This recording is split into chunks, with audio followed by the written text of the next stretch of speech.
પ્રભુ પરમાત્મા ચરણ પાસે ઉભેલા છે અને એ સમયે હવે ભીષ્મ દાદા ભગવાનની સાથે વાતો કરે, જેને ભાગવતજીની અંદર ભીષ્મ સ્તુતિ કહેવામાં આવે છે. બહુ સુંદર સ્તુતિ ભીષ્મ સ્તુતિ.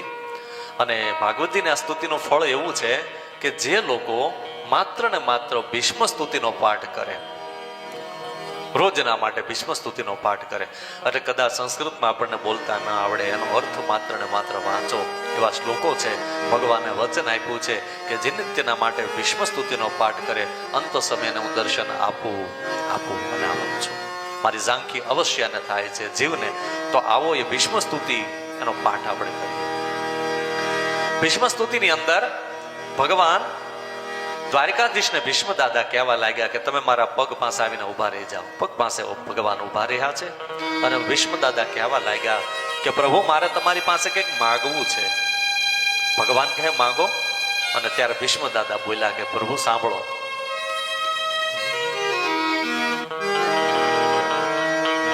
ઇતિમતિ રૂપ કલ્પિતા વિતૃષણ ભગવતી સાત્વત પુંગવે વિભૂમની સ્વસુખમુપગતે ક્વચિદ વિહારતું પ્રકૃતિમુપે યોષિયાદ્ભવ પ્રવાહ. ભગવાનની આગળ ભીષ્મ દાદા કહેવા લાગ્યા છે કે હે પ્રભુ મારે તમારી પાસે કંઈક માગવું છે. કે શું? કે સાંભળો, જે પિતાનો મરણકાળ નજીક આવ્યો હોય, કે મૃત્યુ હમણાં જ નજીક છે એનો, અને એ સમયે એ પિતાનો દેહ છૂટતો નથી, કારણ કે એના ઘરે દીકરી છે, અને દીકરી એવી છે કે એના લગ્ન દીકરીના હજી બાકી છે. અને જે દીકરીના લગ્ન બાકી છે ને એ પિતા એ યમરાજાની સાથે પણ લડાઈ કરે છે કે યમરાજા થોડા દિવસ થોભી જાઓ, કારણ કે મારી દીકરી હજી બાકી છે. એકવાર એના હાથ પીળા થઈ જાય ને પછી મને લઈ જજો. મરણ પથારીએ પડેલો પિતા પણ એની દીકરી જો બાકી હોય ને, વિવાહ બાકી હોય, તો યમરાજાની સાથે જો પણ ઝઘડો કરતો હોય, તો એવો એક પિતા તમારી સામે અત્યારે છે.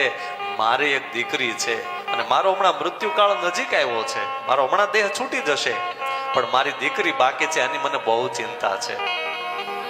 ભગવાન પૂછવા લાગ્યા કે તમારી દીકરી? કે હા. જેને આજીવન બ્રહ્મચર્યનું પાલન કર્યું છે એને દીકરી? કે હા. કઈ દીકરી? અને ત્યારે સાંભળજો કઈ દીકરી ભીષ્મ દાદા કહે છે. ઇતિમતિ રૂપ કલ્પિતા વિતૃષણ, મારી મતિ રૂપી દીકરી, મારી બુદ્ધિ રૂપી દીકરી, કે મેં કોઈની સાથે પરણાવી નથી, મેં કોઈને આપી નથી. મારી બુદ્ધિ મારે તમને અર્પણ કરવી છે. એટલે ભગવાન પૂછવા લાગ્યા, એને કહેવા લાગ્યા કે દાદા તમે તમારી દીકરી મને આપવા રાજી તો થયા છો, પણ તમારી દીકરીને તમે પૂછ્યું કે ને હું ગમું?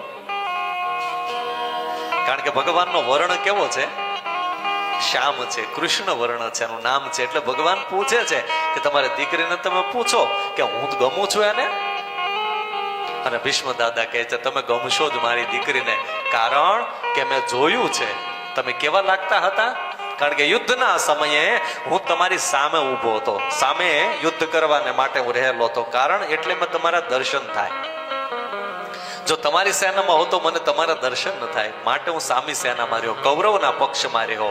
અને એ સમયે મેં જોયું કે જ્યારે તમે યુદ્ધ કરવાને માટે મારી સામે આવ્યા રથ લઈને, કારણ કે મેં કહ્યું હતું કે આવતીકાલે હું જોઉં છું પાંડવો મારી સામે કેવી રીતે યુદ્ધ કરે, અને ત્યારે તમે સદૈવને માટે જીવનની અંદર પરીક્ષાઓ જ આવેલી છે.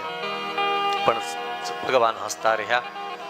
હજી ડારી ચક્ર હરી હસી પડ્યો, ઉત્તર દિયો બ્રજરાજ.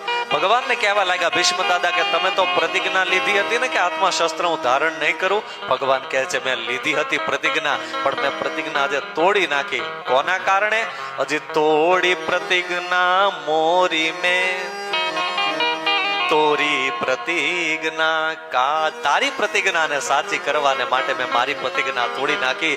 કારણ કે ભીષ્મ દાદાની પ્રતિજ્ઞા હતી કે આત્મા શસ્ત્ર લેવરાવીશ. માટે ભીષ્મ દાદાએ પ્રતિજ્ઞા સત્ય કરવાને માટે અત્યારે પ્રભુ પરમાત્માએ હાથમાં શસ્ત્ર ધારણ કર્યું અને ત્યારબાદ અંતે ઉત્તરાયણનો પ્રારંભ થયો. ગગન મંડળની અંદર, આકાશની અંદર દેવતાઓ ભેગા થયા ભીષ્મ દાદાનું સ્વાગત કરવાને માટે. દુંદુભી નાદ થવા લાગ્યો અને આકાશની અંદર સ્વાગત થયું છે. ભીષ્મ દાદાએ પોતાના દેહનો ત્યાગ કર્યો છે.